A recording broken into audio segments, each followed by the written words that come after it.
মর্মান্তিক। একজন মানুষ হিসেবে, একই সঙ্গে একজন নারী হিসেবে এই প্রশ্নটি আমি সমাজের সমগ্র মানব সমাজের কাছে তুলে ধরছি। সত্যিই কি সমাজের বুকে ঘটে যাওয়া ধর্ষণের মতো সামাজিক ব্যাধির জন্য কেবল মেয়েরাই দায়ী? এই সেদিন খবরের কাগজের পৃষ্ঠা উল্টাতে গিয়ে চোখে এলো আমার খবরটা দেখা মাত্র আমি স্তব্ধ হয়ে গিয়েছিলাম বিস্ময়ে।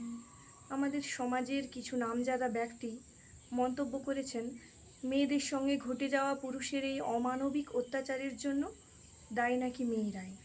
মেয়েদের পোশাক, আচার আচরণ নাকি পুরুষদের আকৃষ্ট করে, পুরুষদের মনে যৌনতার সৃষ্টি করে।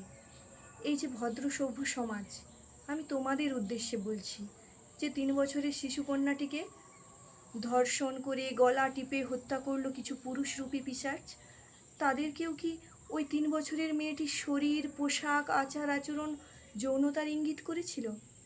এই প্রশ্নটি আমি রাখতে চাই সেই সমস্ত ভদ্র সমাজের ভদ্র ব্যক্তিদের উদ্দেশ্যে। আর কতদিন শোষিত হবে নারী?